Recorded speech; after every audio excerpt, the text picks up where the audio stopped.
सुरक्षा के दृष्टिकोण से सभी कोचिंग इंस्टीट्यूट का जांच किया जाए। जो यहाँ पर जितनी भी बहुत ही दुखद घटना थी, भगवान न करे इस तरह की घटना कहीं घटे, लेकिन इस तरह का निर्देश हमने भी दिया है। और अगर कहीं कमी पाई जाती है, खास करके जो फायर सेफ्टी के मेजर्स हैं, निश्चित रूप से हम लोग कार्रवाई करेंगे। नमस्कार। जहाँ तक कोचिंग इंस्टीट्यूट्स का प्रश्न है पूरे बिहार में, तो हमने विभाग को अपने कहा है सभी district magistrate, intended of police और फायर ब्रिगेड के जो पदाधिकारी उनको पत्र दे दिया गया है। सुरक्षा के दृष्टिकोण से सभी कोचिंग इंस्टीट्यूट का जांच किया जाए। जो यहाँ पर आगे मत करो, पीछे फायर सेफ्टी के मेजर्स हैं कि नहीं, या अन्य जो मूलभूत सुविधाएँ होनी चाहिए कोचिंग इंस्टीट्यूट में जहाँ बच्चे पढ़ते हैं, बच्चियाँ पढ़ते हैं एग्जाम्स के लिए, ये निर्देश हम लोग विभाग की तरफ से सभी district magistrate, intended of police और प्रतिनिधि हम लोगों ने फायर ब्रिगेड के जो डिपार्टमेंट है उनको भी दिया है। उसी के तहत जितनी भी बहुत ही दुखद घटना थी, भगवान न करे इस तरह की घटना कहीं घटे, लेकिन इस तरह का निर्देश हमने भी दिया है। और अगर कहीं कमी पाई जाती है, खास करके जो फायर सेफ्टी के मेजर्स हैं, निश्चित रूप से हम लोग कार्रवाई करेंगे। शिक्षा मंत्री का ऐसा संदेश माने जो बिहार के तमाम कोचिंग संचालक के लिए। जी हाँ, हम लोगों ने सभी को कहा जो मानक है उसको करना पड़ेगा। जो फायर सेफ्टी के मानक फायर डिपार्टमेंट की टीम जो है उसका जांच करेगी। यहाँ जो कमी है उसके बाद उसको NOC वगैरह लेना पड़ेगा।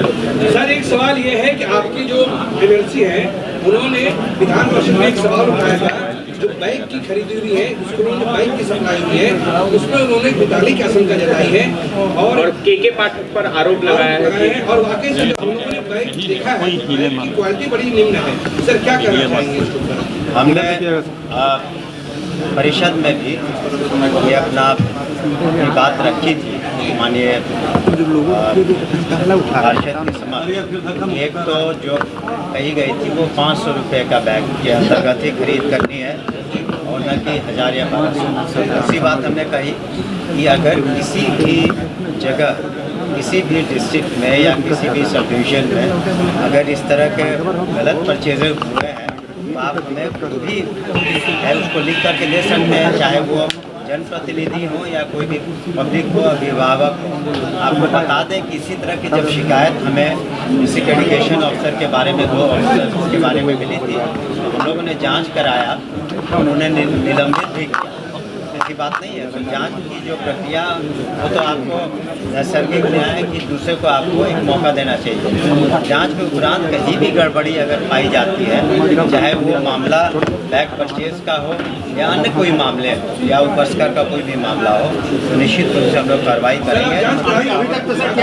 जो अगर जो भी पिटीशन मिलता है, जैसे हमें इधर भी देखिए सर, विधायकों ने कहा था मोतिहारी में, पूर्वी चंपारण में, तो उसको हमने DDC से जांच कह दिया है। जैसे जांच रिपोर्ट आएगा तो उसके अनुसार हम लोग कार्रवाई करेंगे। कल से काउंसलिंग शुरू होती है, जो शिक्षक का पास क्या करना चाहिए?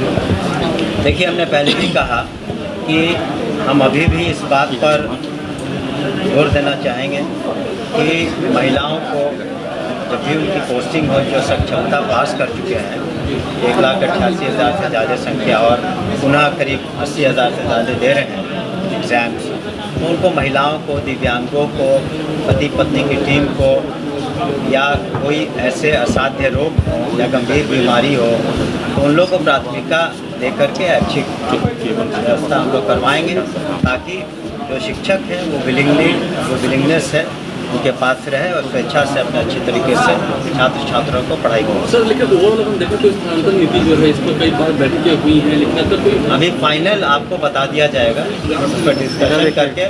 लेकिन एक बात मैंने ये बात परिषद में भी कही, असेंबली में भी कही कि जो भी स्थानांतरण नीति होती है तो हम लोग का ये उद्देश्य होता है कि अधिक से अधिक उससे लाभान्वित हो, लेकिन अधिक से अधिक लाभान्वित हो।